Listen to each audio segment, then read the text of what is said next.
as I've stated before, in regard to my retirement playlist, if you're rich and in perfect health, you could probably move on to some other video.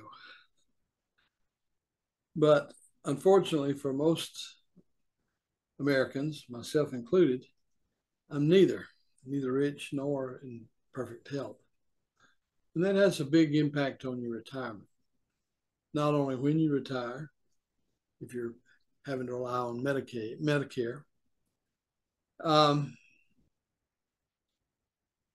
and your ability to get around and do things. I'm 77 and I'm diabetic. So my health is not perfect, but I can still get around.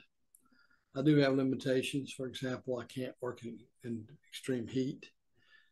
Uh, I can't, for example, my garden, which my neighbors are always complaining about, I can't keep it up like they would like it kept up because I simply can't do strenuous labor for more than a couple hours. And being in Central Florida, if it's 90 or above, I have to do that very early in the morning. So recently, went on a trip to Washington, D.C. It was sort of a whirlwind trip. I want to do that trip again, but instead of taking 4 days, I want to take 2 weeks. So trying to rush around to all the monuments and sites to be seen in Washington, D.C., I was just exhausted and didn't enjoy the trip as much as I could have. So those are the things, you got to take into consideration. I enjoy traveling by Amtrak.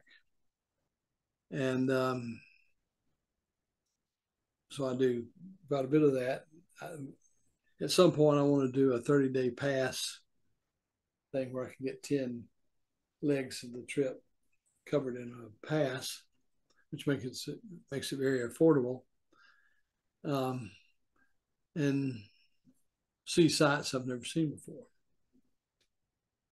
Now, in my work life, I traveled a great deal. So I'm lucky, I guess, in that I don't feel like I'm not driven to travel. I only do so when it's something I think I will enjoy. Do a lot of cruising. It's a relatively cheap vacation. Although as the cruise prices get lower and lower, the food and service and everything just goes south. So some of my favorite cruise lines that I formerly used, I don't use anymore. The one I'm using, I got another cruise on that scheduled in November. But and I don't drive. I gave that up a couple of years ago, and so these are all things that you have to consider.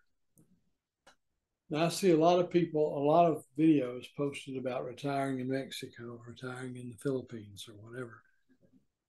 And the real secret here, and I guess the reason for such huge growth of people moving to Florida, is that if you live in a 55 plus community here, you can do very, very well on $1,000 a month rent. Now, in those cases, you actually have to buy the manufactured home. So you have to have enough cash to do that, because getting financing on a manufactured home is not impossible, but the interest rate would be very high. So I live in a community where I own the structure. I rent the land and pay the recreation fees. So that runs me about $1,000 a month. And it's a very nice place. Two 18-hole golf courses, two large swimming pools, jacuzzis, tennis, pickleball, everything that I would certainly want to do. So it can be done. You can retire here in the U.S. for about what you pay if you're going to live decently in a foreign country. The two countries I mentioned, Mexico and Philippines, are hot, but it's also hot down here in Central Florida.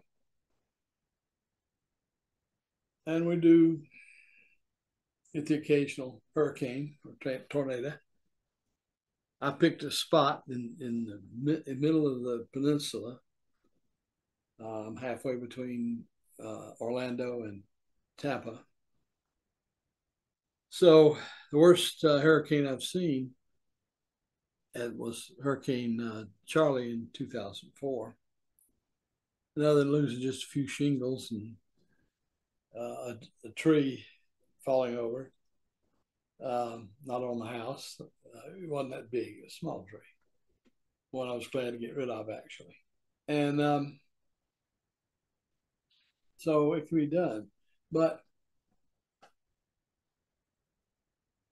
people who talk about retiring on $1 million, $2 million, good for you if you can do it. That's a pipe dream for most people. But don't despair. You could still enjoy your retirement. And well, this is sort of a word of encouragement. Have a good day.